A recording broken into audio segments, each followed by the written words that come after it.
ನಿಮ್ಮನೆಯಲ್ಲಿ ಇಷ್ಟು ಪುಟಾಣಿಯಾಗಿರುವಂತ ಮುದ್ದಾಗಿರುವಂತ ಮಗು ಇದೆಯಾ?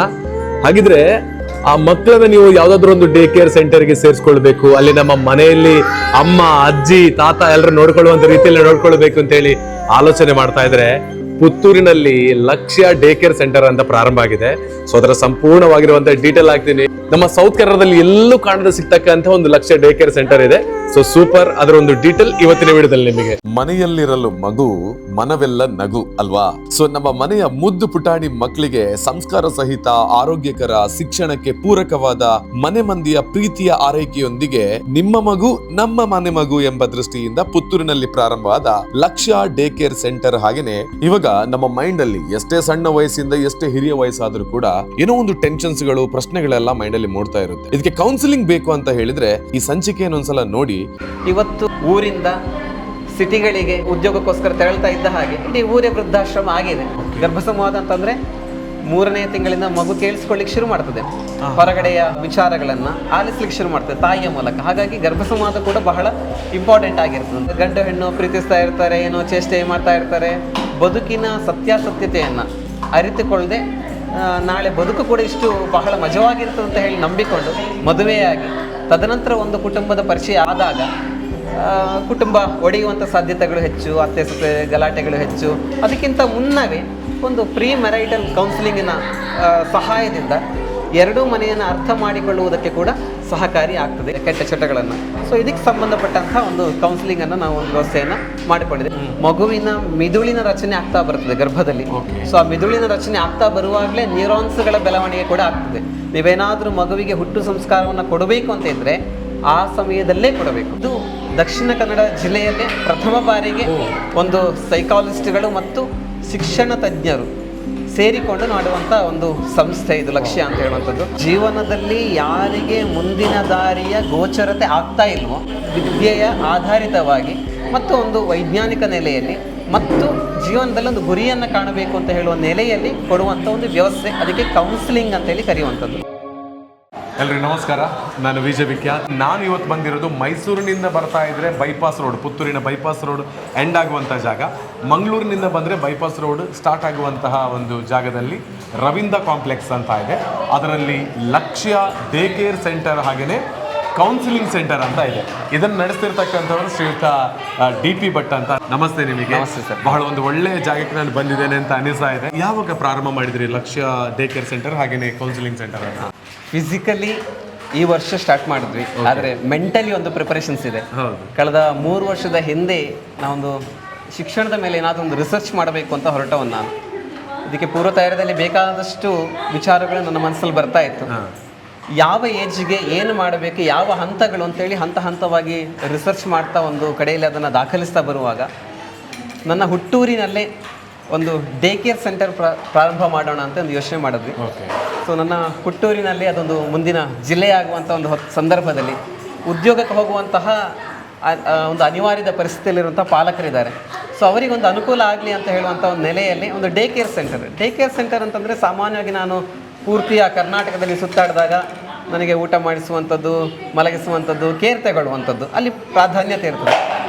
ಕೇರ್ ತಗೊಳ್ಳೋದ್ರ ಜೊತೆಗೆ ಏನಾದರೂ ಒಂದು ಕೊಡಬೇಕು ಅಂತ ಹೇಳಿ ಯೋಚನೆ ಮಾಡಿದಾಗ ನಾನು ಬೇಸಿಕ್ಲಿ ಸೈಕಾಲಜಿಯನ್ನು ಓದ್ಕೊಂಡವನು. ಡಾಕ್ಟರ್ CR ಚಂದ್ರಶೇಖರ್ ಅಂತ ಇದ್ದಾರೆ, ಪದ್ಮಶ್ರೀ ಅವಾರ್ಡಿ ಅವರು.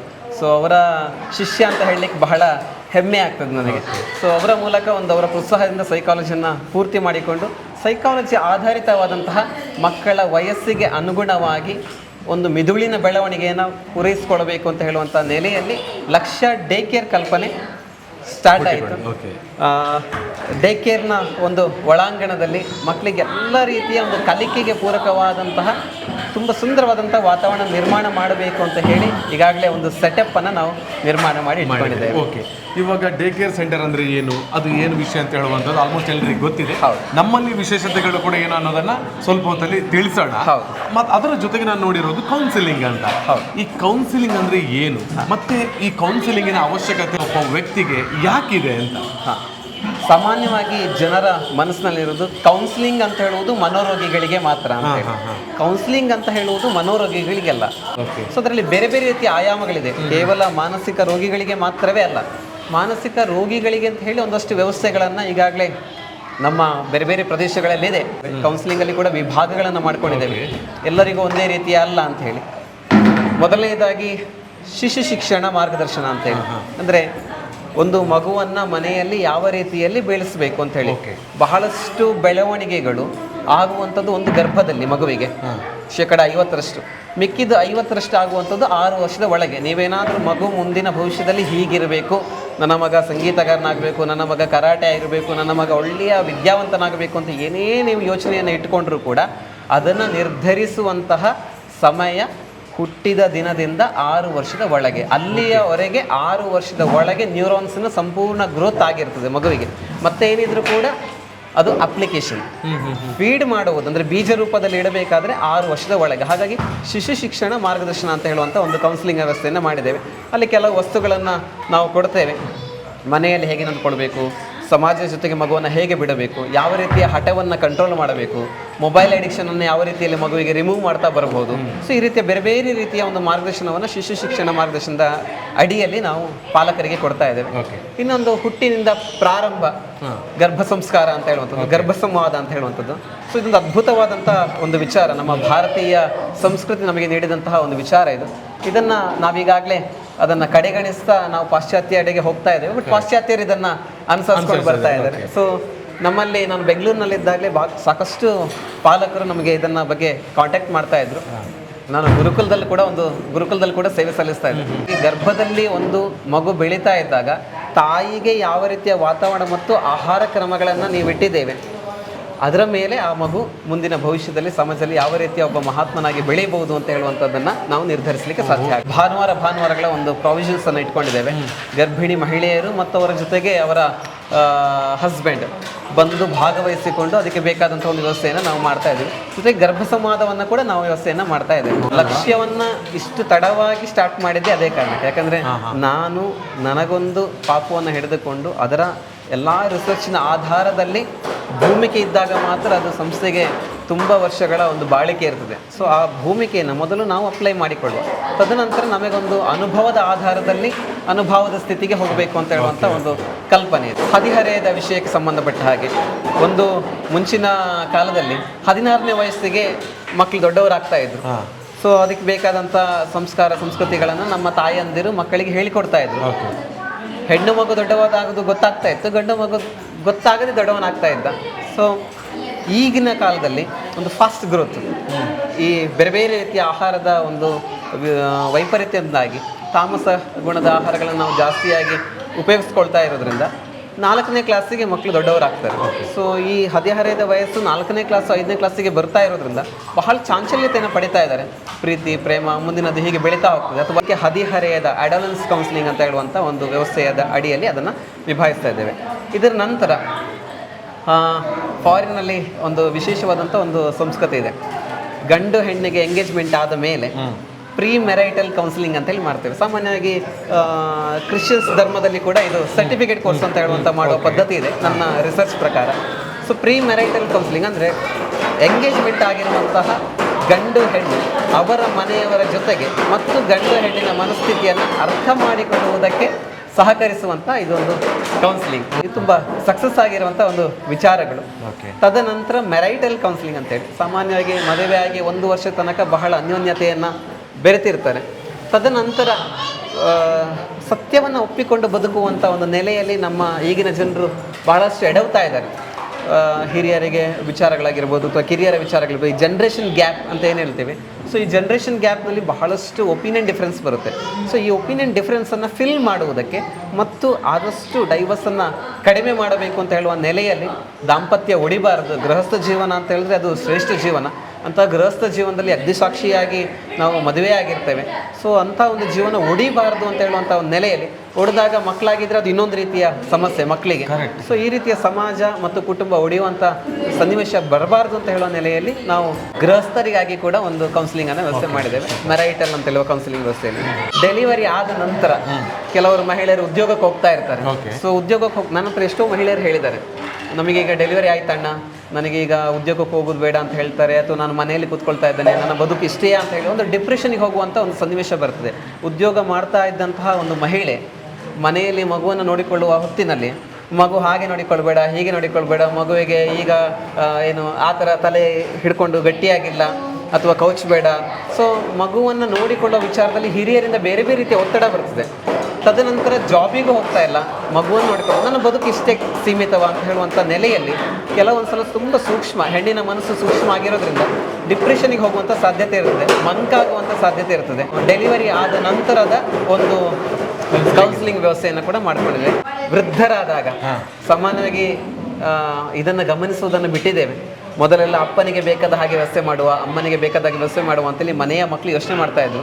ಮೊಮ್ಮಕ್ಕಳು ಸಿಗ್ತಾ ಇಲ್ಲ, ಮಕ್ಕಳು ಬರ್ತಾ ಇಲ್ಲ, ಕೆಲವರಿಗೆ ಮರೆವಿನ ಸಮಸ್ಯೆಗಳಾಗ್ತಾ ಇದೆ, ಕೆಲವರಿಗೆ ಭಯ, ಸಾಯುವಂಥ ಭಯ, ವಯಸ್ಸಾಗ್ತಾ ಆಗ್ತಾ ಆಗ್ತಾ ಇದೆಲ್ಲವನ್ನು ಕಳ್ಕೊಳ್ತಾ ಹೋಗ್ತಾ ಇದ್ದೇನೆ, ಇದೆಲ್ಲವನ್ನು ಬಿಟ್ಟು ಹೋಗ್ತಾ ಇದ್ದೇನೆ, ನನ್ನ ಮಕ್ಕಳು ಮುಂದಿನ ಒಂದು ನೆಲೆಯಲ್ಲಿ ಯಾವ ರೀತಿಯಲ್ಲಿ ಇದನ್ನು ಕೊಂಡೋಗ್ಬೋದು, ನಾನು ನಿಭಾಯಿಸಿರುವಂತಹ ಒಂದು ಆಸ್ತಿ ಆಗಿರ್ಬೋದು, ಹೆಸರಾಗಿರ್ಬೋದು, ಕೀರ್ತಿ ಆಗಿರ್ಬೋದು, ಇದನ್ನು ಮಕ್ಕಳು ಯಾವ ರೀತಿಯಲ್ಲಿ ಉಳಿಸ್ಕೊಂಡು ಹೋಗ್ತಾರೆ ಅಂತ ಹೇಳುವಂಥ ಭಯ ಇರ್ತದೆ. ಸೊ ಇಂಥ ವಿಚಾರಗಳು ಭಯ ಇದ್ದಾಗ ಹಿರಿಯರು ಮಂಕಾಗುವಂಥ ಸಾಧ್ಯತೆ ಇರ್ತದೆ. ಅವಾಗ ಅವರ ಮಕ್ಕಳು ಹಿರಿಯರ ಜೊತೆಗೆ ನಮ್ಮ ಕೌನ್ಸಿಲರ್ ತಜ್ಞರನ್ನು ಒಡಪಡಿಸಿಕೊಂಡು ಕೆಲವೊಂದು ಸಲ ಓಪನ್ ಅಪ್ ಆಗ್ತಾ ಬರ್ತಾರೆ. ನಮ್ಮಲ್ಲಿ ಥೆರಪಿಗಳನ್ನು ಮಾಡಿದಾಗ ಅವರು ಹಿರಿಯರು ಹೇಳ್ತಾ ಬರ್ತಾರೆ. ಸೊ ಆ ವಿಚಾರವನ್ನು ಮಕ್ಕಳಿಗೆ ಕೂಡ ತಲುಪಿಸಿಕೊಂಡು ಅವರ ಸಮಕ್ಷಮದಲ್ಲಿ ಅದನ್ನು ಪರಿಹರಿಸುವಂಥ ಒಂದು ಸಾಂತ್ವನದ ಮಾತುಗಳನ್ನು ಕೂಡ ಜಿರಾಟಿಕ್ ಕೌನ್ಸಿಲಿಂಗ್ ಅಂತೇಳಿ ವೃದ್ಧಾಪ್ಯಕ್ಕೆ ಬೇಕಾದಂಥ ಸಾಂತ್ವನದ ಮಾತುಗಳ ಅಡಿಯಲ್ಲಿ ನಾವು ತರ್ತೇವೆ. ಇನ್ನು ವಿಶೇಷವಾಗಿ ಏನಂತಂದರೆ ಕೌನ್ಸಿಲಿಂಗ್ ಸೆಂಟರ್ಗಳು ಯಾವಾಗಲೂ ಅದು ಮೂವೆಲ್ ಅಲ್ಲ, ಅಂದರೆ ಚಲಿಸುವಂಥ ವ್ಯವಸ್ಥೆ ಅಲ್ಲ, ಒಂದು ಕಡೆಯಲ್ಲಿ ಕೂತ್ಕೊಂಡು ಮಾತಾಡುವಂಥದ್ದು. ನಾವೇನು ಮಾಡ್ತಾ ಇದ್ದೀವಿ ಅಂತಂದರೆ 2 ರೀತಿಯಲ್ಲಿ ಒಂದು ವಿಶೇಷವಾದಂಥ ಕೌನ್ಸಿಲಿಂಗ್ ವ್ಯವಸ್ಥೆಯನ್ನು ಮಾಡಿದ್ದೇವೆ. ಒಂದು ಮನೆಯ ವಾತಾವರಣದಲ್ಲೇ ಕೌನ್ಸಿಲಿಂಗ್. ಕೌನ್ಸಿಲಿಂಗ್ ಸೆಂಟರ್ಗಳಿಗೆ ಬರಲಿಕ್ಕೆ ಕೆಲವರಿಗೆ ಮುಜುಗರ ಅನಿಸ್ತದೆ.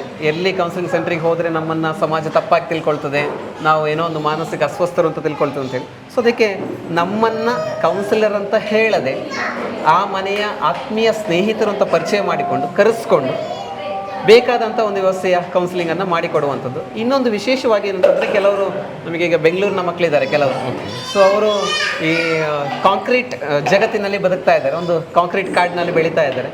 ಸೊ ಅಂಥವರನ್ನು ಒಂದು ನ್ಯಾಚುರಲ್ ಆಗಿರುವಂಥ ಒಂದು ಕಾಡಿಗೆ ಕರೆದುಕೊಂಡು ಬಂದು ಮನೆಯಲ್ಲಿ ಉಳಿಸಿಕೊಂಡು ಒಂದು ದೀಪದ ಬೆಳಕಾಗಿರ್ಬೋದು, ಹುಣ್ಣಿಮೆಯ ರಾತ್ರಿಯ ಊಟಗಳಾಗಿರ್ಬೋದು, ಅಥವಾ ಸಮುದ್ರ ವೀಕ್ಷಣೆಗಾಗಿರ್ಬೋದು, ಕಾಡಿನ ಒಳಗೆ ಹೋಗುವಾಗ ಮಕ್ಕಳಿಗೆ ಕಾಡಲಿಕ್ಕೆ ಶುರು ಆಗ್ತದೆ.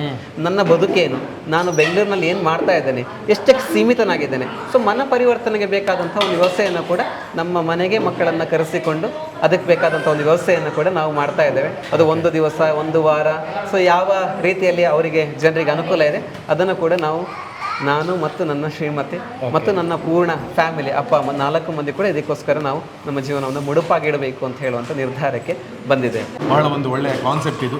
ಇದರ ಉಪಯೋಗವನ್ನು ಜನಗಳು ಪಡ್ಕೊಳ್ಳಿ ಅಂತ ನಾನು ಕೇಳ್ಕೊಳ್ತೀನಿ. ಇದು ನಾನು ನಿಂತಿರುವಂತಹ ಜಾಗ ಮಂಗಳೂರಿನಿಂದ ಬರುವಾಗ ಬೈಪಾಸ್ ರಸ್ತೆ ಸ್ಟಾರ್ಟ್ ಆಗೋದು. ಹಾಗೆ ನಾವು ಮೈಸೂರಿನಿಂದ ಬರ್ತಾ ಇದ್ದೇವೆ ಅಂತ ಹೇಳಿದ್ರೆ ಬೈಪಾಸ್ ರಸ್ತೆ ಎಂಡ್ ಆಗುವಂತ ರವೀಂದ್ರ ಅಂತ ಹೇಳುವಂತ ಒಂದು ಕಾಂಪ್ಲೆಕ್ಸ್ನಲ್ಲಿ ಇದು ಪ್ರಾರಂಭ ಆಗಿದೆ. ಸೊ ನಿಜವಾಗ್ಲೂ ನಮ್ಮ ಮಕ್ಕಳಿಗೆ ಡೇ ಕೇರ್ ಈ ಸೆಂಟರ್ನಲ್ಲಿ ನಮ್ಮ ಸಂಸ್ಕೃತಿ ಸಂಪ್ರದಾಯವನ್ನು ಒಳಗೊಂಡಿರುವಂತೆ ಎಲ್ಲ ವಿಭಾಗದಲ್ಲಿ ಬಹಳ ಚೆನ್ನಾಗಿರುವಂತಹ ಒಂದು ಶಿಕ್ಷಣವನ್ನ ಮನೆಯಲ್ಲಿ ಪೇರೆಂಟ್ಸ್ಗಳು ಯಾವುದೇ ಕೆಲಸಕ್ಕೆ ಹೋಗಿದ್ರು ಕೂಡ ಮಕ್ಕಳನ್ನು ನೋಡಿಕೊಳ್ಳುವಂಥ ಒಂದು ಕೇರಿಂಗ್ ಸೆಂಟರ್.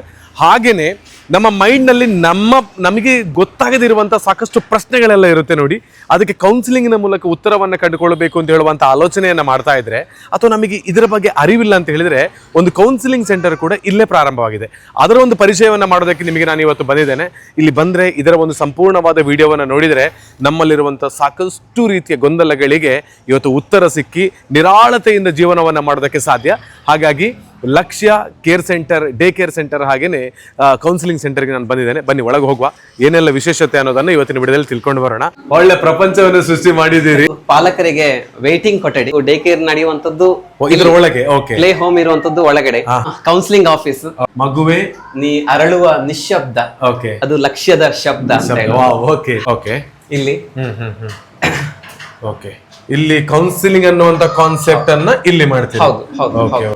ಯಾರು ಆಫೀಸ್ ನಲ್ಲಿ ಕೌನ್ಸಿಲಿಂಗ್ ತೆಗೆದುಕೊಳ್ತಾರೆ ಅವರಿಗೆ ಒಂದು ಸಮಯದ ಆಧಾರದಲ್ಲಿ ನಾವು ಕೌನ್ಸಿಲಿಂಗ್ ಅನ್ನ ಈ ಭಾಗದಲ್ಲಿ ಕೊಡ್ತೇವೆ. ಇನ್ನು ಗರ್ಭ ಸಂಸ್ಕಾರಕ್ಕೆ ಸಂಬಂಧಪಟ್ಟ ಕೌನ್ಸಿಲಿಂಗ್ ಅನ್ನ ಭಾನುವಾರ ಬೆಳಗಿನಿಂದ ಅವರಿಗೆ ಎಷ್ಟು ಸಮಯಗಳನ್ನ ನಿರ್ಧರಿಸಿಕೊಂಡು ಒಳಗಡೆ ಪ್ಲೇ ಹೋಮ್ ನ ಇದರಲ್ಲಿ ನಾವು ಮಾಡ್ತೇವೆ. ವಾವ್, ಸೂಪರ್ ಇದೆ. ಮಗು ಹೊರಗಡೆ ಬಿಟ್ಟಾಗ ಫಸ್ಟ್ ನೋಡೋದು ಆಕಾಶ. ಸೊ ಹಾಗಾಗಿ ಮಕ್ಕಳಿಗೆ ಕಲರ್ ಥೆರಪಿಯ ಜೊತೆಗೆ ಒಂದು ವಿಶೇಷವಾಗಿ ಆಕರ್ಷಣೆಯಾಗಿರ್ಬೇಕು ಅಂತ ಹೇಳಿ ಸೀಲಿಂಗ್ ಅನ್ನ ಕೂಡ ಆ ರೀತಿಯಲ್ಲಿ ನಾವು ರೆಡಿ ಮಾಡಿದ್ದೇವೆ. ಸೊ ರೈನ್ಬೋ ಕಲರ್ 12 ಕಲರ್ ಏನ್ ಸಿಗುತ್ತೆ ಅವರಿಗೆ. ಸೊ 7 ಬಣ್ಣಗಳು, ಹಾ. ಅದರಿಂದ ಹೇಗೆ ಬೇರೆ ಬೇರೆ ರೀತಿಯ ವಿಚಾರಗಳನ್ನ ಇದೆ ಅದನ್ನ ಕೂಡ ತಿಳಿಸ್ಲಿಕ್ಕೆ ನಮಗೆ ಸಹಾಯ ಮಾಡ್ತದೆ ಇದು. ಪ್ರಾರಂಭದಲ್ಲಿ ಮಕ್ಕಳಿಗೆ ಯೋಚನೆ ಮಾಡೋದು ನನ್ನ ಮಗ ಚೆನ್ನಾಗಿ ಕಲಿಬೇಕು ಅಂತ. ಅಕ್ಷರಾಭ್ಯಾಸ ಆಗ್ಬೇಕು ಅಂತ ಹೇಳಿ. ಸೊ ಅಂತಹ ಪಾಲಕರಿಗೆ ನಾನು ಹೇಳುವಂತ, ಸೊ ನಮ್ಮಲ್ಲಿ ಗೋಡೆಯಲ್ಲೇ ಅಕ್ಷರಗಳನ್ನ ಹಾಕಿದ್ದೇವೆ ನಾವು. ಸೂಪರ್. ಸೊ ಅದರಲ್ಲಿ ಕನ್ನಡ ಅಕ್ಷರಗಳಿವೆ, ಇಂಗ್ಲಿಷ್ ಅಕ್ಷರಗಳಿವೆ ಮತ್ತು ಸಂಖ್ಯೆಗಳು ಇವೆ. ಸೊ ಒಂದು ಮಗುವಿಗೆ ಒಂದು 4 ವರ್ಷದ ಒಳಗೆ ಒಂದಷ್ಟು ಕಲಿಕೆ ಆಗಬೇಕು ಅಂತ ಹೇಳುವ ನಿಟ್ಟಿನಲ್ಲಿ ನಾವಿದನ್ನ ಯೋಚನೆ ಮಾಡಿದ್ವಿ. ಈಗಿನ ಪಾಲಕರು ಫಸ್ಟ್ ಕೇಳೋದು ಅಕ್ಷರಾಭ್ಯಾಸ ಆಗಿದೆಯಾ ಅಂತ ಹೇಳಿ. ಸೊ ಅದಕ್ಕೆ ಬೇಕಾಗಿ ಪಾಲಕರ ತೃಪ್ತಿಗಾಗಿ ನಾವಿದನ್ನ ಮಾಡಿದ್ದೇವೆ. ನಮ್ಮ ಚಿಂತನೆಗಳು ಇನ್ನಷ್ಟು ವಿಶೇಷವಾಗಿದೆ, ಬಟ್ ಪಾಲಕರ ತೃಪ್ತಿಗೋಸ್ಕರ ನಾವಿದನ್ನ ಮಾಡಿದ್ದೇವೆ. ಸೊ ಒಂದು ಕಣ್ಗಾವಲು ಕೂಡ ನಾವು ವ್ಯವಸ್ಥೆಯನ್ನ ಮಾಡ್ಕೊಂಡಿದ್ದೇವೆ, CCTV ವ್ಯವಸ್ಥೆ ಕೂಡ. ಭವಿಷ್ಯದಲ್ಲಿ ನಾವು ಯೋಚನೆ ಮಾಡ್ತಾ ಇದ್ದೇವೆ, ಮಕ್ಕಳೆಲ್ಲ ಸೆಟ್ ಆದ ಮೇಲೆ ಆಫೀಸ್ ನಲ್ಲಿ ಕೂತ್ಕೊಂಡು ಮಕ್ಕಳು ಇದ್ರಲ್ಲಿ ಒಳಗೆ ಏನ್ ಮಾಡ್ತಾ ಇದ್ದಾರೆ ಅಂತ ಹೇಳಿ ಒಂದು ಲೈವ್ CCTV ಆಕ್ಸೆಸ್ ಕೂಡ ಪ್ಲಾನ್ ಮಾಡ್ತಾ ಇದ್ದೇವೆ. ಸೊ ಅದು ಕೂಡ ಯೋಚನೆ ಮಾಡ್ತೇವೆ. ಇನ್ನು ಟಿವಿ ಯಾಕೆ ಇಟ್ಟಿದ್ದಾರೆ, ಟಿವಿಯನ್ನು ನೋಡಿಸಿ ಸಮಾಧಾನ ಮಾಡ್ತಾರ? ಟಿವಿ ಕೇವಲ ಅರ್ಧ ಗಂಟೆ ಫಾನಿಕ್ಸ್ ಗಾಗಿ ಮಾತ್ರ ನಾವು ಯೂಸ್ ಮಾಡ್ತಾ ಇದ್ದೇವೆ. ಯಾಕಂದ್ರೆ ಫಾನಿಕ್ಸ್ ನ ಪರಿಚಯ ಆಗ್ಬೇಕು ಅಂತ ಅಂದಾಗ ಅದರಲ್ಲಿ ಬೇರೆ ಬೇರೆ ಥೆರಪಿಗಳಿವೆ. ಫ್ಲಾಶ್ ಕಾರ್ಡ್ಸ್ಗೋಸ್ಕರ ನಾವು ಟಿವಿಯನ್ನ ಯೂಸ್ ಮಾಡ್ತೇವೆ. ಫ್ಲಾಶ್ ಕಾರ್ಡ್ಸ್ಗಳು ಮಕ್ಕಳಿಗೆ ಬೇಕೇ ಬೇಕು. ಸೊ ನಾವೆಲ್ಲ ಸಾಮಾನ್ಯ ಗಮನಿಸ್ತೇವೆ, ಒಂದು ಮಗು 50 ಚಿತ್ರಗಳನ್ನ ಗುರುತಿಸ್ತಾನೆ, 100 ಚಿತ್ರಗಳನ್ನ ಗುರುತಿಸ್ತಾನೆ. ಸೊ ಗಿನ್ನಿಸ್ ದಾಖಲೆ ಆಯ್ತು, ವರ್ಲ್ಡ್ ರೆಕಾರ್ಡ್ ಆಯ್ತು ಅಂತ ಹೇಳಿ. ಸೊ ಈ ತರದ ಪ್ರಯತ್ನಗಳು ಮುಂದೆ ನಮಗೆ ಮಾಡಬೇಕು ಅಂತ ಹೇಳೋ ನೆಲೆಯಲ್ಲಿ ನಾವು ಫ್ಲಾಶ್ ಕಾರ್ಡ್ಸ್ ಡಿಸ್ಪ್ಲೇ ಅಂತ ಹೇಳೋದಕ್ಕೆ ನಾವು ಈ ವ್ಯವಸ್ಥೆಯನ್ನ ಇಟ್ಕೊಂಡಿದ್ದೇವೆ. ಇನ್ನು ಈ ಕಡೆಗೆ ಬಂದ್ರೆ ದೇಹದ ಭಾಗಗಳಾಗಿರ್ಬೋದು, ಅಥವಾ ಬಟ್ಟೆ ಆಗಿರ್ಬೋದು, ಅಥವಾ ಬೇರೆ ಬೇರೆ ರೀತಿಯ ಒಂದು ಕುಟುಂಬದ ಪರಿಕಲ್ಪನೆಗಳಾಗಿರ್ಬೋದು, ಅದೆಲ್ಲವನ್ನು ಕೂಡ ನಾವು ಚಿತ್ರದಲ್ಲಿ ಅವರಿಗೆ ಫಸ್ಟ್ ಫೀಡ್ ಮಾಡ್ತಾ ಇದ್ದೇವೆ. ಮತ್ತೆ ನೀವೆಲ್ಲೂ ಕೂಡ ABCDEFGH ಅಂತ ಹೇಳಿ ಒಂದು ಅಲೈನ್ಮೆಂಟ್ ಇಲ್ಲ, ಒಂದು ಕಡೆಯಲ್ಲಿ ಆರ್ಡರ್ ಇಲ್ಲ, ಎಲ್ಲ ಫಸಲ್ ಮಾಡಿದೆ. ಯಾಕಂದ್ರೆ ಮಗುವಿಗೆ ಹುಡುಕುವ ಬುದ್ಧಿ ಆಗ್ಬೇಕು ಅಂತ ಹೇಳಿ. ಯಾವಾಗ ಕಾಡುವಿಕೆ ಇರ್ತದೆ, ಎಲ್ಲಿದೆ ಫಸಲ್, ನೀವು ಒಂದೇ ಸೆಟ್ ಕೊಟ್ರೆ ಅದು ಮಗು ಆ ಒಂದು ಸಿಸ್ಟಮ್ಗೆ ಅಡ್ಜಸ್ಟ್ ಆಗ್ತಾ ಹೋಗ್ತದೆ. ಯಾವಾಗ ಹುಡುಕುವ ಚಿಂತನೆ ಬರ್ತದೋ ಅವಾಗ ಮೆದುಳಿನ ಬೆಳವಣಿಗೆ ಬಹಳಷ್ಟು ಆಗ್ತದೆ ಅಂತ ಹೇಳುವಂಥದ್ದು. ಸಮಾಜದಲ್ಲಿ ಕೂಡ ಬೆರೀಲಿಕ್ಕೆ ಬಹಳ ಅನುಕೂಲ ಆಗ್ತದೆ ಅಂತ ಹೇಳುವಂತ ನೆಲೆಯಲ್ಲಿ ಮಿದುಳಿನ ಗ್ರೋತ್ ಆಗ್ಬೇಕು ಅಂತ ಹೇಳಿ ನಾವು ಫಸಲಿಂಗ್ ಇಟ್ಟಿದ್ದೇವೆ. ಸೊ ಬರುವಾಗ ಒಂದು 4 ಹೂ ತೆಗೆದುಕೊಂಡು ಬರಬೇಕು ಅಂತ ಹೇಳಿ. ಸೊ ಅದು ನಾವು ಕಡ್ಡಾಯ ಇದೆ, ಹೂ ತೆಗೆದುಕೊಂಡು ಬರಬೇಕು, ದೇವರಿಗೆ ಹೂವನ್ನ ಇಡುವಂತ ಕಲ್ಪನೆ ಆಗಬೇಕು, ಮತ್ತು ಒಂದು ನಮಸ್ಕಾರ ಮಾಡುವಂತ ಮತ್ತೊಂದು ಸ್ವಲ್ಪ ಭಜನೆಯ ಕಲ್ಪನೆಯನ್ನು ಕೂಡ ನಾವು ಕೊಡ್ತಾ ಇದ್ದೇವೆ. ನಿತ್ಯಲು ಭಜನೆ ಆಗ್ಬೇಕು ಅಂತ ಹೇಳಿ. ಸೊ ಈ ಭಜನೆಯ ವೇಳೆಯಲ್ಲಿ ಧ್ಯಾನವನ್ನು ಕೂಡ ನಾವು ಕವರ್ ಮಾಡ್ತಾ ಇದ್ದೇವೆ. ಸೊ ಅದರ ಜೊತೆಗೆ ನೆಕ್ಸ್ಟ್ ಶಿಶು ಯೋಗ ಅಂತ ಹೇಳುವಂಥದ್ದನ್ನು ಕೂಡ ಮಾಡ್ತಾ ಇದ್ದೇವೆ. ಸೊ ಶಿಶು ಯೋಗ ಯೋಗಾಸನಗಳು ಅಲ್ಲ, ಸಾಮಾನ್ಯವಾಗಿ ಯೋಗಾಸನಗಳನ್ನ ಸಣ್ಣ ಮಕ್ಕಳು ಮಾಡಬಾರದು ಅಂತ ಹೇಳುವಂತ ಒಂದು ನೆಲೆಯಲ್ಲಿ ಶಿಶು ಯೋಗ ಅಂತ ಹೇಳುವಂಥದ್ದು ಇದೆ. ಅಂದ್ರೆ ದೈಹಿಕ ಬೆಳವಣಿಗೆಗೆ ಏನಾದ್ರೂ ಒಂದು ಕಸರತ್ತುಗಳು ಬೇಕು. ಸೊ ಅದಕ್ಕೆ ವೈಜ್ಞಾನಿಕ ನೆಲೆಯಲ್ಲಿ ಶಿಶು ಯೋಗವನ್ನು ನಾವು ಕಂಡಕ್ಟ್ ಮಾಡ್ತಾ ಇದ್ದೀವಿ. ಸೊ ಧ್ಯಾನ, ಯೋಗ ಮತ್ತು ಭಜನೆ ಇದಾದ ನಂತರ, ಸೊ ಇದು ನಮ್ಮ ಒಂದು ಭಾರತದ ನೆಲೆಗಟ್ಟಲ್ಲಿ. ಇನ್ನು ಒಂದು ಮಗು ಬಹಳ ಖುಷಿಯಾಗಿ ಎಲ್ಲರ ಜೊತೆ ಬೆರಿಬೇಕು ಅಂತ ಹೇಳೋ ನೆಲೆಯಲ್ಲಿ ಏರೋಬಿಕ್ಸ್ ಅನ್ನ ನಾವು ಪರಿಚಯ ಮಾಡ್ತಾ ಇದ್ದೇವೆ. ಏರೋಬಿಕ್ಸ್ ಅಂತಂದ್ರೆ ಕೆಲವು ಮಕ್ಕಳಿಗೆ ಮೈ ಚಳಿ ಇರ್ತದೆ, ಇಳಿಯುವುದಿಲ್ಲ, ಬೇಗ ಬೆರೆಯುವುದಿಲ್ಲ. ಬೆರೆಯುವಂತ ಮತ್ತು ಮಗು ತಾಯಿಯನ್ನ ಬಿಟ್ಟು ಬೇರೆಯವರ ಜೊತೆಗೆಲ್ಲ ಬೆರೆಬೇಕು ಅಂತ ಹೇಳೋ ಕಲ್ಪನೆಯಲ್ಲಿ ಮತ್ತು ವೇದಿಕೆಯ ಭಯವನ್ನ ಹೋಗಲಾಡಿಸಬೇಕು ಅಂತ ಹೇಳುವ ಕಾಲಕ್ಕೆ ನಾವೇನ್ ಮಾಡ್ತಾ ಇದ್ದೇವೆ, ಒಂದು ಏರೋಬಿಕ್ಸ್ ಅನ್ನ ಪರಿಚಯ ಮಾಡ್ತಾ ಇದ್ದೇವೆ. ಸೊ ಈ ಮೂಲಕ ಮೈ ಚಳಿ ಬಿಟ್ಟುಕೊಂಡು ಎಲ್ಲರ ಜೊತೆಗೆ ಒಂದು ವೇದಿಕೆಯ ಕಲ್ಪನೆಯನ್ನ ಕೊಡುವಂತ ಒಂದು ವ್ಯವಸ್ಥೆಯನ್ನ ಮಾಡ್ಕೊಂಡಿದ್ದೇವೆ. ಮೈಕ್ ಸಿಸ್ಟಮ್ ಅನ್ನ ಕೂಡ ಇಟ್ಕೊಂಡಿದ್ದೇವೆ. ಈಗ ನೀವು ಹೇಗೆ ನನ್ನನ್ನ ಮಾತನಾಡಿಸ್ತಾ ಇದ್ದೀರಿ, ನಾನು ಹೇಗೆ ಬಹಳ ಧೈರ್ಯವಾಗಿ ನಿಮ್ಮ ಜೊತೆಗೆ ಮಾತನಾಡ್ತಾ ಇದ್ದೇನೆ. ಸೊ ಇದನ್ನ ಸಣ್ಣ ಮಕ್ಕಳು ಕೂಡ, ಎಳೆವೆಯಲ್ಲಿ ಕೂಡ ಮಗು ಮೈಕ್ ಹಿಡ್ಕೊಂಡು ಮಾತನಾಡುವಂತ ಒಂದು ಚಾಕಚಕ್ಯತೆ ಬರಬೇಕು ಅಂತ ಹೇಳೋ ಕಾರಣಕ್ಕೆ ಕೂಡ ನಾವು ಮೈಕ್ ಅನ್ನು ಕೂಡ ಒಂದು ಪರಿಚಯಿಸ್ತಾ ಇದ್ದೇವೆ. ಮಗು ಮೈಕ್ ನಲ್ಲಿ ಮಾತನಾಡಬೇಕು ಮತ್ತು ಮಗುವಿಗೆ ಇನ್ನೊಂದು ಮಗುವಿಗೆ ಕೂಡ ಮೈಕ್ ಹಿಡಿದುಕೊಂಡು ಪ್ರಶ್ನೆ ಕೇಳುವಂತ ಒಂದು ನೆಲೆಯಲ್ಲಿ ಆ ಒಂದು ಚಿಂತನೆಯನ್ನು ಕೂಡ ನಾವು ಬೆಳೆಸ್ತಾ ಇದ್ದೇವೆ. ಸೊ ಅದೊಂದು ಒಳ್ಳೆಯ ಪರಿಕಲ್ಪನೆಯಾಗಿ ಸಾಮಾಜಿಕ ಬೆಳವಣಿಗೆಗೋಸ್ಕರ ಇದನ್ನ ಮಾಡ್ತಾ ಇದ್ದೇವೆ. ಒಂದು ವಿಶೇಷವಾದಂತ ಒಂದು ಪ್ರಾಣಿಗಳ ಚಿತ್ರ, ಮಕ್ಕಳಿಗೆ ಪ್ರಾಣಿಗಳಂದ್ರೆ ಬಹಳ ಪ್ರೀತಿ. ಸೊ ಎಲ್ಲ ರೀತಿಯ ಪ್ರಾಣಿಗಳನ್ನ ನಾವು ಈ ಚಿತ್ರದಲ್ಲಿ ತೋರಿಸಿದ್ದೇವೆ. ಸಾಕು ಪ್ರಾಣಿಗಳು, ಕಾಡು ಪ್ರಾಣಿಗಳು. ಸಾಮಾನ್ಯವಾಗಿ ನಿಮಗೆ 1ನೇ ಕ್ಲಾಸ್ ನಲ್ಲಿ ಒಂದು ಪಾಠಗಳು ಬರ್ತವೆ, ಸಾಕು ಪ್ರಾಣಿಗಳು, ಮಾಂಸಾಹಾರಿ ಪ್ರಾಣಿಗಳು. ಅದನ್ನ ಇಲ್ಲೇ ಕಲಿಸ್ಲಿಕ್ಕೆ ಇದು ಈಸಿ ಆಗ್ಬೇಕು ಅಂತ ಹೇಳುವಂತ ಒಂದು ಕಲ್ಪನೆಯಲ್ಲಿ ಕೂಡ ಶಿಕ್ಷಣದ ಕಲ್ಪನೆಯನ್ನು ಕೂಡ ನಾವು ಕೊಡ್ತಾ ಇದ್ದೇವೆ. ಇನ್ನು ಸಿಂಹವನ್ನು ಕೂಡ ಗಮನಿಸಿ, ಆ ಕಡೆ ಹುಲಿಯನ್ನು ಕೂಡ ಗಮನಿಸಿ. ಭಯಾನಕವಾಗಿ ತೋರಿಸಿಲ್ಲ, ಮಗುವಿಗೆ ಇಷ್ಟ ಆಗುವ ಹಾಗೆ ನಗು ಅಂದ್ರೆ ಎಲ್ಲೂ ಕೂಡ ಕ್ರಿಯಲ್ ಇರಬಾರ್ದು ಅಂತ ಹೇಳಿ, ಆ ವ್ಯಾಘ್ರತನವನ್ನ ಮಕ್ಕಳಿಗೆ ತೋರಿಸಬಾರ್ದು ಅಂತ ಹೇಳೋ ಕಾರಣಕ್ಕೋಸ್ಕರ ತುಂಬಾ ಪ್ರೀತಿಯಿಂದ ಸಿಂಹ ತನ್ನನ್ನ ವೆಲ್ಕಮ್ ಮಾಡುವ ಹಾಗೆ ಕೂಡ ಇಟ್ಕೊಂಡಿದ್ದೇವೆ. ಸೊ ನೀರು, ಜಲಚರಗಳು, ಎಲ್ಲಾ ರೀತಿಯ ಕಲ್ಪನೆಗಳು, ಮನೆಯ ಸುತ್ತಲೂ ಸಿಗುವಂತ ತೆಂಗಿನ ಮರ ಇರ್ಬೋದು, ಬಾಳೆ ಗಿಡ ಇರ್ಬೋದು, ಹುಲ್ಲು ಇರ್ಬೋದು, ಎಲ್ಲವನ್ನು ಕೂಡ ನಾವು ತೋರಿಸುವಂತ ಪ್ರಯತ್ನ ಮಾಡಿದ್ದೇವೆ. ಇನ್ನು ಈ ಕಡೆಗೆ ಇಲ್ಲಿ ವಿಶೇಷವಾಗಿ ನೋಡಿ, ಇಂಡಿವಿಜುವಲ್ ಬೆಡ್ ವ್ಯವಸ್ಥೆಯನ್ನ ನಾವು ಮಾಡ್ತಾ ಇದ್ದೇವೆ. ಪ್ರತ್ಯೇಕ ಬೆಡ್ ಹೈಜಿನಿಕ್ ಆಗಿರಬೇಕು ಅಂತ ಹೇಳುವಂತ ಕಾಲಕ್ಕೆ ನಾವು ಯೋಚನೆ ಮಾಡಿದ್ದು. ಸೊ ಇದು ಕೊನೆಯಲ್ಲಿ ನಾವು ಸೇರಿಸಿಕೊಂಡದ್ದು. ಅಂದ್ರೆ ಮಕ್ಕಳು ಮಲಗುವಂತ ವ್ಯವಸ್ಥೆಗೆ ಸಾಮಾನ್ಯವಾಗಿ ಚಾಪೆ ಹಾಕಿ ಒಟ್ಟು ಮಲಗಿಸೋದು ಬೇಡ, ಕಂಫರ್ಟೇಬಲ್ ಇರಲಿ ಅಂತ ಹೇಳುವಂತ ಕಾರಣಕ್ಕೋಸ್ಕರ ನಾವೇನ್ ಮಾಡಿದ್ವಿ, ಇಂಡಿವಿಜುವಲ್ ಬೆಡ್ ಸ್ಪ್ರೆಡ್ ಎಲ್ಲ ಹಾಕೊಂಡು ಇಂಡಿವಿಜುವಲ್ ಆಗಿ ಒಂದು ವ್ಯವಸ್ಥೆಯನ್ನ ಮಾಡ್ತಾ ಇದ್ದೇವೆ. ಸೊ ಅದಕ್ಕೆ ಇಂಡಿವಿಜುವಲ್ ಬೆಡ್ ಅನ್ನು ಕೊಡ್ತೇವೆ. ಡೆಸ್ಕ್ ನ ಕಲ್ಪನೆಗಳಾಗಿರ್ಬೋದು ಅಥವಾ ಒಂದು ಮಗು ಕೂತ್ಕೊಳ್ಳುವಂತ ಸ್ಟೂಲ್ ಕೂಡ ಇರ್ಬೋದು, ಅದು ಕೂಡ ತುಂಬಾ ಕ್ಯೂಟ್ ಆಗಿರಬೇಕು ಅಂತೇಳಿ. ಸಾಮಾನ್ಯವಾಗಿ ನಾರ್ಮಲ್ ಚೇರ್ಗಿಂತ ಸ್ವಲ್ಪ ಕ್ಯೂಟ್ ಆಗಿದ್ರೆ ಮಕ್ಕಳ ಬೇರೆ ಬೇರೆ ಕ್ರಿಯೇಟಿವಿಟಿ ಸ್ಕಿಲ್ ಡೆವಲಪ್ ಆಗಬೇಕು ಅಂತ ಹೇಳುವಂತಹ ಕಾರಣಕ್ಕೆ ಇದನ್ನ ನಾವು ಮಾಡ್ತಾ ಇದ್ದೇವೆ. ಬೇರೆ ಬೇರೆ ರೀತಿಯ ಥೆರಪಿಗಳನ್ನು ಯೂಸ್ ಮಾಡುವುದಕ್ಕೆ ಬಾಲ್ಗಳನ್ನ ಬಳಸ್ತಾ ಇದ್ದೇವೆ.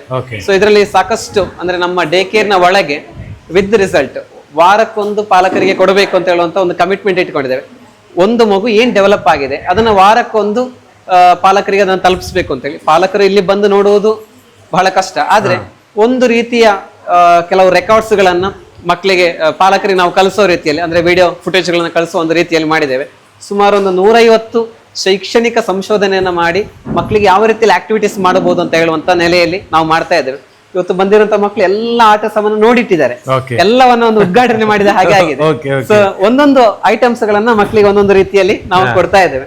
ಸೊ ಈ ಒಂದು ಕಲ್ಪನೆಯನ್ನ ನಾವು ಇಲ್ಲಿ ವಿಶೇಷವಾಗಿ ನಾವು ಮಾಡಿದ್ದೇವೆ. ಆ 3 ಪಿಲ್ಲರ್ಗಳಲ್ಲಿ ಬಾಸ್ಕೆಟ್ ಬಾಲ್ ಕೂಡ ಇಟ್ಟಿದ್ದೇವೆ, ಸ್ವಲ್ಪ ಎಂಗೇಜ್ ಆಗ್ಲಿ ಅಂತ. ಸೊ ಇದು ಸ್ಪೋರ್ಟ್ಸ್ ನೆಲೆ ಅಂತ ಹೇಳಿ ಅಲ್ಲ, ಬಟ್ ಮಕ್ಕಳಿಗೆ ಅದಕ್ಕೆ ಹಾಕುವಂತಹ ಒಂದು ಸ್ಕಿಲ್ ಇದ್ದಾಗ ಗುರಿಯನ್ನ ತಲುಪಲಿಕ್ಕೆ ಕೂಡ ಸಾಧ್ಯ ಆಗ್ತದೆ ಅಂತ ಹೇಳಿ. ನಾವು ಸಾಮಾನ್ಯವಾಗಿ ಧ್ಯಾನ ಮತ್ತೆ ಪೂಜೆಯಿಂದ ಏಕಾಗ್ರತೆ ಸಾಧಿಸಬೇಕು ಅಂತ ಹೇಳ್ತೀವಿ. ಸೊ ಅಷ್ಟು ಸಣ್ಣ ಮಗುವಿಗೆ ಏಕಾಗ್ರತೆ ಅಂದ್ರೆ ಏನು ಅಂತಾನೆ ಗೊತ್ತಿಲ್ಲ.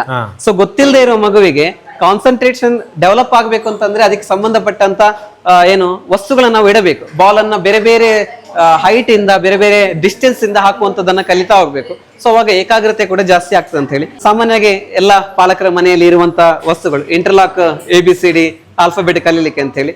ಇದರ ಹೊರತಾಗಿ ಸ್ಟ್ಯಾಕಿಂಗ್ ಮಾಡೋದಿರ್ಬೋದು, ಕೆಲವು ಏರಿಕೆ ಕ್ರಮ ಇಳಿಕೆ ಕ್ರಮ, ಇದೆಲ್ಲ 1ನೇ ಕ್ಲಾಸ್ 2ನೇ ಕ್ಲಾಸ್ ಅಲ್ಲಿ ಆಕ್ಚುಲಿ ನಿಮಗೆ ಎಜುಕೇಶನ್ ಪರಿಚಯ ಆಗ್ತಾ ಇರುವಂತದ್ದು. ಸೊ ನಾವು ಅದನ್ನ ಏರಿಕೆ ಕ್ರಮ ಇಳಿಕೆ ಕ್ರಮ ಬೇರೆ ಬೇರೆ ಸೆನ್ಸೋರಿ ಟಾಯ್ಸ್ ಗಳನ್ನ ಯೂಸ್ ಮಾಡ್ತಾ ಇದ್ವಿ. ಸ್ಪರ್ಶ ಜ್ಞಾನ ಗೊತ್ತಾಗಬೇಕು, ಅಳತೆ ಗೊತ್ತಾಗಬೇಕು, ಆಮೇಲೆ ಫಿಕ್ಸ್ ಮಾಡುವಂತದ್ದು ಗೊತ್ತಾಗಬೇಕು, ನೆಟ್ ಬೋಲ್ಟ್ ಅನ್ನ ಟೈಟ್ ಲೂಸ್ ಮಾಡುವಂತ ಗೊತ್ತಾಗಬೇಕು, ನಾಟ್ ಹಾಕ್ಲಿಕ್ಕೆ ಗೊತ್ತಾಗಬೇಕು. ಈಗ ಶೂ ಲೇಸ್ ಅನ್ನ ಪಾಲಕರೇ ಹಾಕ್ತಾರೆ. ಸೊ 4 ವರ್ಷಕ್ಕೆ ಮಗು ಬರುವಾಗ ಮಗುವೇ ಕಟ್ಲಿಕ್ಕೆ ಅಭ್ಯಾಸ ಮಾಡಬೇಕು ಅಂತ. ಸೊ ಅವಾಗ ಅದರ ಕಾರ್ಪಸ್ ಇರುವಂತ ಒಂದು ಕೈ ಮೂಳೆ ಏನಿದೆ ಅದು ಬ್ರೈನ್ ಜೊತೆಗೆ ಕೋಆರ್ಡಿನೇಷನ್ ಸಿಗಬೇಕು. ಸೊ ಹ್ಯಾಂಡ್ ಮತ್ತೆ ಬ್ರೈನ್ ಕೋಆರ್ಡಿನೇಷನ್ ಕೂಡ ಸಿಕ್ಕಿದಾಗ ಸೊ ತಾಯಿಗೆ ಬಹಳ ಸುಲಭ ಆಗ್ಬೇಕು, ತಂದೆ ತಾಯಿಗೆ ಬಹಳ ಸುಲಭ ಆಗ್ಬೇಕು, ಮಗು ಇಂಡಿಪೆಂಡೆಂಟ್ ಆಗಿ ಕಲಿಬೇಕು ಅಂತ ಹೇಳುವ ನೆಲೆಯಲ್ಲಿ ನಾವು ಇಷ್ಟು ಯೋಚನೆಗಳನ್ನ ನಾವು ಮಾಡ್ಕೊಳ್ತಾ ಇದ್ದೇವೆ. ಸೊ ಇಲ್ಲಿ ನಮ್ಮ ಕಿಚನ್ ಇದೆ ಒಂದು ವ್ಯವಸ್ಥೆಯನ್ನ. ಸೊ ಇಲ್ಲಿ ವಿಶೇಷವಾಗಿ ಹೇಳ್ಬೇಕು ಅಂದ್ರೆ ನನ್ನ ತಾಯಿಯೇ ಅಡಿಗೆ ಮಾಡ್ತಾಳೆ. ಯಾಕಂದ್ರೆ ನನಗೆ ತಾಯಿ ಮಾಡಿದ ತೃಪ್ತಿ ಯಾವತ್ತೂ ಕೂಡ. ಸೊ ನಮ್ಮ ಸಂಸ್ಥೆಯಲ್ಲಿ ತಾಯಿಯೇ ಅಡಿಗೆ ಮಾಡಬೇಕು ಅಂತ ಹೇಳಿ. ಸೊ ಹಾಗಾಗಿ ತಾಯಿಯ ಕೈ ರುಚಿ ಎಲ್ರಿಗೂ ಸಿಗಬೇಕು ಅಂತ ಹೇಳಿ. ಸೊ ಮಕ್ಕಳಿಗೆ ಒಂದು ಅಜ್ಜಿಯ ಕಲ್ಪನೆಯನ್ನ ಕೂಡ ಇದ್ರೊಳಗೆ ಕೊಡ್ತಾ ಇದ್ದಾರೆ. ಸಾಮಾನ್ಯವಾಗಿ ಡೇ ಕೇರ್ ನಲ್ಲಿ ಅಜ್ಜಿಯ ಕಲ್ಪನೆ ಇರೋದಿಲ್ಲ. ಸೊ ಅವರನ್ನ ಅಜ್ಜಿ ಅಂತಾನೆ ಕರಿಬೇಕು. ಸೊ ಇಲ್ಲಿ ಮೇನ್ ಟೀಚರ್ಸ್ ಗಳು ಯಾರು ಇರ್ತಾರೆ, ಒಬ್ರು ಗುರು ಮಾತಾ ಮತ್ತೊಬ್ರು ಮಾತೃಶ್ರೀ ಅಂತ ಹೇಳುವಂತ ಕಲ್ಪನೆಯನ್ನ ನಾವು ಕೊಡ್ತಾ ಇದ್ದೇವೆ. ಸೊ ಕಿಚನ್ ಕೂಡ ಅವರಿಗೆ ವ್ಯವಸ್ಥೆಯನ್ನ ಮಾಡ್ಕೊಂಡಿದ್ದೇವೆ. ಎಲ್ಲಾ ರೀತಿಯ ಒಂದು ಸೆಟಪ್ ಅನ್ನ ನಾವು ಮಾಡ್ಕೊಳ್ತಾ ಇದ್ದೇವೆ. ಸೊ ಅವರಿಗೆ ನ್ಯೂಟ್ರಿಷನ್ ಫುಡ್ ಅನ್ನ ವ್ಯವಸ್ಥೆ ಮಾಡಿದ್ದೇವೆ. ಸೊ ಅದು ವೈದ್ಯರ ಸಲಹೆ ಆಧಾರಿತವಾಗಿ ನಾವು ಮಾಡ್ತಾ ಇದ್ದೇವೆ. ಸೊ ತಿಂಗಳಿಗೆ ಒಂದ್ಸಲ ವೈದ್ಯರು ಕೂಡ ಬರಬೇಕು ಅಂತ ಹೇಳುವಂತ ಒಂದು ಕಲ್ಪನೆಯನ್ನು ಇಟ್ಕೊಂಡಿದ್ದೇವೆ. ಕೆಲವೊಂದ್ಸಲ ಮಕ್ಕಳು ಮನೆಯ ಆಹಾರದಿಂದ ಆಗಿರ್ಬೋದು ಅಥವಾ ಯಾವುದೋ ಒಂದು ಕಾರಣಕ್ಕೆ ಅರ್ಧ ಕೆಜಿ ಕಡಿಮೆ ಆಗಿರೋದು, 1 kg ತೂಕ ಕಡಿಮೆ ಆಗಿರೋದು. ಸೊ ಆ ತೂಕವನ್ನ ಜಾಸ್ತಿ ಮಾಡಬೇಕಾದ ಫುಡ್ ಅನ್ನು ಕೂಡ ಸ್ವಲ್ಪ ನಾವು ಫೋಕಸ್ ಮಾಡ್ತಾ ಇದ್ದೇವೆ. ಸೊ ಕೊಡುವಾಗ ಮಗುವಿಗೆ ನಮ್ಮನ್ನ ನಂಬಿ ಏನು ಪಾಲಕರು ಕೊಟ್ಟಿರ್ತಾರೆ, ಸೊ ಆ ಒಂದು ನೆಲೆಯಲ್ಲಿ ಮಗುವ ಒಂದು ಸರ್ವತೋಮುಖ ಬೆಳವಣಿಗೆ ಪಂಚಮುಖಿ ಶಿಕ್ಷಣ ಆಗಬೇಕು ಅಂತೇಳಿ. ಮಾನಸಿಕ ಆಗಿರ್ಬೋದು, ಆಧ್ಯಾತ್ಮಿಕ ಆಗಿರ್ಬೋದು, ಶಾರೀರಿಕ ಇರ್ಬೋದು, ದೈಹಿಕ ಇರ್ಬೋದು. ಸೊ ಇದೆಲ್ಲ ರೀತಿಯ ಒಂದು ಬೆಳವಣಿಗೆ ಆಗಬೇಕು ಅಂತ ಹೇಳುವಂತ ಒಂದು ಕಾರಣಕ್ಕೆ ನಾವೇನ್ ಮಾಡ್ತಾ ಇದೀವಿ, ಈ ಒಂದು ಚಿಂತನೆ ಇಟ್ಕೊಂಡಿದ್ವಿ. ಆ ಕಡೆ ವಾಶ್ರೂಮ್ ನ ಒಂದು ವ್ಯವಸ್ಥೆ ಕೂಡ ಇದೆ. ಸೊ ಅವರಿಗೆ ಏನು ನಾವು ಸಾಮಾನ್ಯವಾಗಿ 2 ವರ್ಷದ ಮಕ್ಕಳಿಗೆ ಒಂದು ಯೂರಿನ್ ಪಾಸ್ ಮಾಡಬೇಕು ಅಂತ ಹೇಳುವಂತ ಒಂದು ಕಲ್ಪನೆ ಕೂಡ ಇರೋದಿಲ್ಲ. ಪ್ರಾರಂಭದಲ್ಲಿ ನಾವು ಡೈಪರ್ ಹಾಕ್ಸಿ ವ್ಯವಸ್ಥೆ ಮಾಡ್ತೇವೆ. ಅದಕ್ಕೊಂದು ಯೂರಿನ್ ಬೆಲ್ ಅಂತಾನೂ ಇಡ್ತೇವೆ ನಾವು. ಆ ಪ್ರತಿ ಒಂದು ಸಮಯಕ್ಕೆ ನಾವೊಂದು ಯೂರಿನ್ ಪಾಸ್ ಮಾಡಬೇಕು ಅಂತ ಹೇಳುವಂತ ಒಂದು ಸೂಚನೆಗಳು ಮಕ್ಕಳಲ್ಲಿ ಬರಬೇಕು. ಸೊ ಆ ಒಂದು ಟೈಮ್ ಅನ್ನು ನಾವು ನಿರ್ಧರಿಸ್ತಾ ಇದ್ದ ಹಾಗೆ ಪಾಲಕರಿಗೆ ಮುಂದೆ ಯಾವುದೋ ಫಂಕ್ಷನ್ಗೆ ಕರ್ಕೊಂಡು ಹೋದಾಗ ಮನೆಯಲ್ಲಿ ಅದು ಸುಲಭ ಆಗಬೇಕು ಅಂತ ನೆಲೆಯಲ್ಲಿ ಒಂದು ವಾಶ್ರೂಮಿಗೆ ಹೋಗ್ಬೇಕಾದ ಸಮಯದಲ್ಲಿ ವಾಶ್ರೂಮಿಗೆ ಬರ್ತದೆ ಅಂತ ಹೇಳುವಂತ ಒಂದು ಮಗು ಹೇಳ್ಕೊಳ್ಬೇಕು. ಸೊ ಅಂತ ಒಂದು ಅಭ್ಯಾಸವನ್ನು ಕೂಡ ನಾವು ಮಾಡಿಸ್ತೇವೆ. ಮತ್ತೆ ಪ್ರಾರಂಭದಲ್ಲಿ ನಾವು ಊಟ ಮಾಡಿಸ್ತೇವೆ, ಜೊತೆಗೆ ಮಗುವಿಗೆ ತಾನು ಸ್ವಂತವಾಗಿ ಊಟ ಮಾಡುವಂತ ಒಂದು ಕಲ್ಪಿಸಿಕೊಡ್ಬೇಕು ಅಂತ ಹೇಳುವಂತ ಯೋಚನೆ ಇದೆ. ಸೊ ಅದನ್ನು ಕೂಡ ನಾವು ವ್ಯವಸ್ಥೆನೆ ಮಾಡ್ತೇವೆ. ಸೊ ಈ ಒಂದು ವ್ಯವಸ್ಥೆಯಲ್ಲಿ ಸಂಪೂರ್ಣವಾಗಿ ನನ್ನ ಶ್ರೀಮತಿ ತೊಡಗಿಸ್ಕೊಳ್ತಾ ಇದ್ದಾಳೆ ಮಕ್ಕಳ ಜೊತೆಗೆ. ಸೊ ಮಗುವಿನ ಕೇರ್ ತಗೊಳ್ಳೋದಾಗಿರ್ಬೋದು, ನನಗೂ ಒಬ್ಳು ಮಗಳಿದ್ದಾಳೆ. ಸೊ ಅವಳನ್ನು ಸೇರಿಸಿಕೊಂಡು ಸಂಪೂರ್ಣವಾದಂತಹ ಕೇರ್ ತಗೊಳ್ಳೋದು. ಪ್ರತಿಯೊಂದು ಆಟ ಸಾಮಾನನ್ನು ಕೂಡ ನಾವು ಏನು ಮಕ್ಕಳ ಒಂದು ಮಿದುಳಿನ ಬೆಳವಣಿಗೆಗೆ, ಸೃಜನಾತ್ಮಕವಾದಂತಹ ಕಲಿಕೆಗೆ ಸಹಕಾರಿಯಾಗುವ ಹಾಗೆ ನಾವು ಇಟ್ಟುಕೊಂಡಿದ್ದೇವೆ. ಓಕೆ, ಬಹಳ ಚೆನ್ನಾಗಿ ಎಕ್ಸ್ಪ್ಲೈನ್ ಮಾಡಿದ್ದೀರಿ, ಬಹಳ ಖುಷಿ ಆಯ್ತು ನನಗೆ. ಸೊ ಯಾರಾದ್ರೂ ತಮ್ಮ ಮಕ್ಕಳನ್ನ ಪೇರೆಂಟ್ಸ್ಗಳು ಸೇರಿಸಬೇಕು ಅಂತ ಆಲೋಚನೆ ಮಾಡ್ತಾ ಇದ್ರೆ ನಮ್ಮ ಲಕ್ಷ್ಯ ಡೇ ಕೇರ್ 101% ಬಹಳ ಚೆನ್ನಾಗಿದೆ. ಮತ್ತೆ ಇಷ್ಟು ಚೆನ್ನಾಗಿ ಯಾರು ಕೂಡ ಎಕ್ಸ್ಪ್ಲೈನ್ ಮಾಡಲ್ಲ, ನೀವು ಮಾಡಿದ್ದೀರಿ. ಮತ್ತೆ ಇದರ ಉದ್ದೇಶವನ್ನು ಕೂಡ ಬಹಳ ಚೆನ್ನಾಗಿ ತಿಳಿಸಿಕೊಟ್ಟಿದ್ದೀರಿ ಸರ್. ನಿಮಗೆ ಒಳ್ಳೇದಾಗ್ಲಿ. Thank you so much. ಧನ್ಯವಾದ ನಿಮಗೆ ಮೇಡಮ್. ನಿಮಗೂ all the best. Thank you so much. Thank you. ಇಬ್ಬರು ಕೂಡ ಸೈಕಾಲಜಿಸ್ಟ್ ಆಗಿದ್ದುಕೊಂಡು ಅವರ ಒಂದು ವೃತ್ತಿ ಜೀವನವನ್ನು ಮಾಡಿದವರು. ಆದ್ದರಿಂದ ನಮಗೆ ಭಾಳಷ್ಟು ದಿನಗಳಿಂದ ನಾವು ಇಂಥ ಒಂದು ಮಕ್ಕಳ ಬೆಳವಣಿಗೆಗೆ ಪೂರಕವಾದ ಒಂದು ಸೆಂಟರ್ ಬೇಕಂತ ತುಂಬ ಕಡೆ ಸರ್ಚ್ ಮಾಡ್ತಾ ಇದ್ದೆ. ಕಳೆದ ಒಂದು 2 ತಿಂಗಳ ಹಿಂದೆ ನನಗೊಂದು ವಾಟ್ಸಪ್ ಮೂಲಕ ಲಕ್ಷ್ಯ ಡೇ ಕೇರ್ ಸೆಂಟರ್ ಪ್ರಾರಂಭ ಆಗ್ತದೆ ಅಂತ ನೋಡಿದಾಗ, ಅದರಲ್ಲೂ ವಿಶೇಷವಾಗಿ ಅದು ದುರ್ಗಾ ಪರಮೇಶ್ವರ್ ಮತ್ತು ಅರ್ಪಿತಾ ಅವರ ಒಂದು ಮೇಲುಸ್ತುವಾರಿಯಲ್ಲಿ ನಡೀತದೆ ಅಂತೇಳಿ ನನಗೆ ಖುಷಿಯಾಯಿತು. ಯಾಕೆಂದರೆ ದುರ್ಗಾ ಪರಮೇಶ್ವರ್ ಅವರು ಪ್ರಸ್ತುತ ಎಕ್ಸೆಲ್ ಇದರಲ್ಲಿ ಉಪನ್ಯಾಸಕರಾಗಿ, ಅದೇ ರೀತಿ ಅರ್ಪಿತಾ ಮೇಡಮ್ ಅವರು ಕೂಡ ಬೆಂಗಳೂರಲ್ಲಿ ಉಪನ್ಯಾಸಕಿಯಾಗಿ ಇದ್ದುಕೊಂಡು ಕರ್ತವ್ಯವನ್ನು ನಿರ್ವಹಿಸಿದವರು. ನಾನು ಕೇಳಿದೆ, ಇದರಲ್ಲಿ ಏನು ವಿಶೇಷ ಕೊಡ್ತಾ ಇದ್ದೀರಿ ಬೇರೆ ಡೇ ಕೇರ್ ಸೆಂಟರ್ಗಿಂತ ಅಂತ ಹೇಳಿದರೆ, ಬೇರೆ ನಾವು ಗಮನಿಸಿದಾಗೆ ಆಟ ಇರ್ಬೋದು, ಮಕ್ಕಳಿಗೆ ನಿದ್ರೆ ಇರ್ಬೋದು, ಬೇರೆಲ್ಲ ಉಪಚಾರಗಳಿರ್ಬೋದು. ಆದರೆ ಇಲ್ಲಿ ಮಕ್ಕಳ ಒಂದು 2 ವರ್ಷದಿಂದ ಅಥವಾ 1.5 ವರ್ಷದಿಂದ 4 ವರ್ಷದವರೆಗಿನ ಮಕ್ಕಳ ಒಂದು ಬೆಳವಣಿಗೆ ಏನಿದೆ ಅದಕ್ಕೆ ಪೂರಕವಾದಂಥ ಒಂದು ತರಬೇತಿಯನ್ನು ಇರ್ಬೋದು, ಅವರನ್ನು ಆ ಮನಸ್ಸನ್ನು, ಅವರ ಮೆದುಳಲ್ಲಿರ್ತಕ್ಕಂಥ ಒಂದು ಏನು ಗ್ರೋತ್ ಅಥವಾ ಬೆಳವಣಿಗೆ ಇದೆ ಅದಕ್ಕೆ ಪೂರಕವಾದ ಒಂದು ಇದನ್ನು ಕಲ್ಪಿಸಿಕೊಡ್ತೇವೆ ಅನ್ನುವಂಥದ್ದು ಅವರು ನನ್ನಲ್ಲಿ ಹಂಚಿಕೊಂಡ್ರು. ನನ್ನ ಮಗಳಿಗೆ 3 ವರ್ಷ. ಫಸ್ಟ್ ಟೈಮ್ ನಾನು ಒಂದು ಹೊರಗೆ ಡೇ ಕೇರ್ ಅಂತ ಅಡ್ಮಿಷನ್ ಮಾಡಿದ್ದು. ಜಾಯಿನ್ ಮಾಡಿದ ಮೇಲೆ ತುಂಬ ಖುಷಿ ಆಯಿತು. ಆದರೆ ಬೇಗ ಮಗು ಅಡ್ಜಸ್ಟ್ ಆದಳು. ಇಲ್ಲಿ ಮ್ಯಾಮ್ ಮತ್ತು ಸರ್ ತುಂಬ ಫ್ರೆಂಡ್ಲಿ ಆಗಿದ್ದಾರೆ, ಮಕ್ಕಳನ್ನು ಚೆಂದ ನೋಡ್ಕೊಳ್ತಿದ್ದಾರೆ. ತುಂಬ ಖುಷಿ ಆಯಿತು. Thank you. ಇವತ್ತು ನಾವು ಲಕ್ಷ್ಯ ಡೇ ಕೇರ್ ಸೆಂಟರ್ ಎನ್ನುವ ಮಕ್ಕಳ ಒಂದು ಶಿಕ್ಷಣ ಮತ್ತು ಆಟ ಆಡುವ ಒಂದು ಡೇ ಕೇರ್ ಸೆಂಟ್ರಲ್ಲಿದ್ದೇವೆ. ಅಂದರೆ ಬೇಸಿಕಲಿ ನಾವು ಪುತ್ತೂರಲ್ಲಿ ನಾವು ಹಸ್ಬೆಂಡ್ ವೈಫು ಇಬ್ಬರು ವರ್ಕಿಂಗಲ್ಲಿರೋರು. ಹಾಗೆ ಮನೆಯಲ್ಲಿ ಅಂದರೆ ಇವಳ ಅಮ್ಮ, ನನ್ನ ಅಮ್ಮ ಇಬ್ಬರು ನೋಡ್ಕೊಳ್ತಾಯಿದ್ರು. ಸೊ ನಾವು ಪುತ್ತೂರಲ್ಲಿ ಎಲ್ಲ ಕಡೆ ಹೀಗೆ ನೋಡ್ತಾ ಇರುವಾಗ ಒಂದಿನ ಇಲ್ಲಿ ಹತ್ತಿರ ಇರೋ ಹೋಟೆಲ್ಗೆ ಬಂದಿರೋವಾಗ ಇಲ್ಲಿ ಬೋರ್ಡ್ ನೋಡಿದ್ವಿ. ಹಾಗೆ ನಮಗೆ ಇಲ್ಲಿ ಹೊಸ ಕಾನ್ಸೆಪ್ಟ್ ಇದೆ ಏನೋ ತುಂಬ ಅಟ್ರ್ಯಾಕ್ಷನ್ ಆಯಿತು. ಹಾಗೆ ನಾವು ಇಲ್ಲಿ ಬಂದು ಎಲ್ಲ ಡೀಟೇಲ್ಸ್ ಎಲ್ಲ ಕೇಳಿದ್ವಿ. ನೋಡಿದಾಗ ಇಲ್ಲಿ ಈ ವಾತಾವರಣ ಮತ್ತು ಅವರು ಒಂದು ಮಕ್ಕಳಲ್ಲಿ ಮಾತಾಡೋ ರೀತಿ ತುಂಬ ಇಷ್ಟ ಆಯಿತು. ಹಾಗೆ ಅವರು ಅಷ್ಟೇ ಒಂದು 2-2.5 ವರ್ಷದಿಂದ 4 ವರ್ಷವರೆಗೆ ತುಂಬ ಎಕ್ಸ್ಪ್ಲೋರ್ ಮಾಡಲಿಕ್ಕೆ ಟ್ರೈ ಮಾಡ್ತಾ ಇರ್ತಾರೆ ಮಕ್ಕಳು. ಅಂದರೆ ನಾವು ಮನೆಯಲ್ಲಿ ಹೇಳಿಕೊಡೋದು ಅವರಿಗೆ ಸಾಕಾಗೋದಿಲ್ಲ. ಈ ವಿಷಯ ನೋಡಿ ನಾವು ನಮ್ಮ ಮಗನನ್ನು ಇಲ್ಲಿ ಕರ್ಕೊಂಡು ಬಂದಿದ್ದೇವೆ ಈಗ. ಸೊ ಫ್ಯೂಚರಲ್ಲಿ ಕೂಡ ಇವರು ತುಂಬ ಚೆಂದ ನೋಡ್ಕೊಳ್ತಾರೆ ಅಂತ ಒಂದು ಸಿಚುವೇಶನ್ ಮತ್ತು ಇಲ್ಲಿಯ ವಾತಾವರಣ ತುಂಬ ಇಷ್ಟ ಆದ ಕಾರಣ ಅವರಿಗೆ ನಾವು ಇಲ್ಲಿ ಎಜುಕೇಟ್ ಮಾಡಲಿಕ್ಕೆ ಇಷ್ಟಪಡ್ತೇವೆ. ಇದು ಲಕ್ಷ್ಯ ಡೇ ಕೇರ್ ಸೆಂಟರ್ ಅಂತ ಹೇಳಿ ಬೋಳ್ವಾರ್ ಬೈಪಾಸ್ ರೋಡಲ್ಲಿ ಪ್ರಾರ್ಥನಾ ಗಾರ್ಡನ್ಸ್ನ ಅಪೋಸಿಟ್ ನಾವೊಂದು ಸ್ಥಾಪನೆ ಮಾಡ್ಕೊಂಡಿದ್ದೇವೆ. ಇಲ್ಲಿ ಮೇಯ್ನಾಗಿ ಮಕ್ಕಳಿಗೆ fine motor skills and gross motor skills physical activity as well as mental ಆ್ಯಕ್ಟಿವಿಟಿಗಳನ್ನು ನಾವು ಹೆಚ್ಚಾಗಿ ಮಾಡುವಂಥದ್ದು. ಅವರ ಲಾರ್ಜರ್ ಮಸಲ್ಸ್ ಹಾಗೂ ಸ್ಮಾಲರ್ ಮಸಲ್ಸ್ಗಳಿಗೆ ಹೆಚ್ಚಿನ ಆ್ಯಕ್ಟಿವಿಟಿಯನ್ನು ಕೊಟ್ಟು ಅವರನ್ನು overall development mentally and physically ಅವರನ್ನ ಹೇಗೆ ಡೆವಲಪ್ ಮಾಡಬೇಕು ಅನ್ನೋ ಒಂದು ಉದ್ದೇಶದಿಂದ ಈ ಸಂಸ್ಥೆಯನ್ನು ಸ್ಥಾಪನೆ ಮಾಡಿದ್ದೇವೆ. ಅಂದರೆ ಹೊರಗಡೆ ಇವಾಗ ಮೊಬೈಲ್ ಅಡಿಕ್ಷನ್ ಜಾಸ್ತಿ ಆಗ್ತಿದೆ ಮಕ್ಕಳಲ್ಲಿ, ಆಮೇಲೆ ಟಿ ವಿ ಅಡಿಕ್ಷನ್ಸ್ ಜಾಸ್ತಿ ಆಗ್ತಿದೆ. ಮತ್ತು ಪೇರೆಂಟ್ಸ್ಗಳಿಗೆ ಏನು ಅವರು ಅವರ ವರ್ಕ್ ಶೆಡ್ಯೂಲ್, ಯಾಕೆಂದರೆ ವೃತ್ತಿಪರ ಜೀವನದಲ್ಲಿ ಮಕ್ಕಳಿಗೆ ಸಮಯ ಕೊಡುವಂತಹ ಸಮಯ ಅತ್ಯಂತ ವಿರಳ, ಕಡಿಮೆ. ಅದಕ್ಕೋಸ್ಕರ ಅವರಿಗೆ ಆ ವರ್ಕಿಂಗ್ ಪೇರೆಂಟ್ಸ್ಗಳಿಗೆ ಇದು ಯೂಸ್ ಆಗುವ ಹಾಗೆ ಹಾಗೂ ಇಂತಹ ಅಡಿಕ್ಷನ್ಗಳಿಂದ ಮಕ್ಕಳನ್ನು ಹೊರಗೆ ತರಬೇಕು, ಇಂತಹ ಅಡಿಕ್ಷನ್ಗಳಿಗೆ ಮಕ್ಕಳು ಹೋಗದ ಹಾಗೆ ಅವರನ್ನು ಹೇಗೆ ಆ್ಯಕ್ಟಿವಿಟಿ ಬೇಸ್ಡ್ ಲರ್ನಿಂಗಲ್ಲಿ ತೊಡಗಿಸ್ಕೊಳ್ಬೋದು ಅನ್ನೋ ಒಂದು ಆಲೋಚನೆಯನ್ನು ಇಟ್ಟುಕೊಂಡು ಈ ಲಕ್ಷ್ಯ ಡೇ ಕೇರ್ ಸೆಂಟರನ್ನು ನಾವು ಪ್ರಾರಂಭಿಸ್ತಿದ್ದೇವೆ. ಇದರಲ್ಲಿ ಹಲವಾರು ಮಕ್ಕಳು ಹಾಗೂ ಪೇರೆಂಟ್ಸ್ಗಳು ಅಡ್ಮಿಷನ್ ಮಾಡ್ಕೊಳ್ತಾ ಇದ್ದಾರೆ, ಅಡ್ಮಿಷನ್ ಆಗ್ತಾ ಇದೆ, ಅಡ್ಮಿಷನ್ ಆಗಿದೆ ಮತ್ತು ಅಡ್ಮಿಷನ್ ಮಾಡ್ಕೊಳ್ತಾ ಇದ್ದಾರೆ.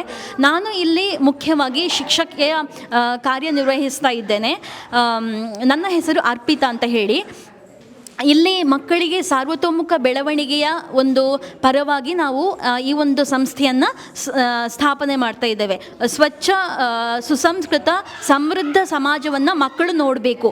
ಮಕ್ಕಳ ಬೆಳವಣಿಗೆಯಲ್ಲಿ ಯಾವುದೇ ಏನು ಕುಂಠಿತವನ್ನು ನಾವು ಕಾಣದ ಹಾಗೆ ಅವರ ಸರ್ವತೋಮುಖ ಬೆಳವಣಿಗೆಯನ್ನು ನಾವು ಬಯಸಬೇಕು ಅನ್ನೋ ಒಂದು ಉದ್ದೇಶದಿಂದ, ಮತ್ತು ಸಮಾಜಕ್ಕೆ ಒಳ್ಳೆಯ ಪ್ರಜೆಗಳನ್ನು ನಾವು ಕೊಡಬೇಕು ಹೇಳುವಂಥ ಒಂದು ಉದ್ದೇಶದಿಂದ ನಾವು ಈ ಸಂಸ್ಥೆಯನ್ನು ಸ್ಥಾಪನೆ ಮಾಡ್ತಾ ಇದ್ದೇವೆ.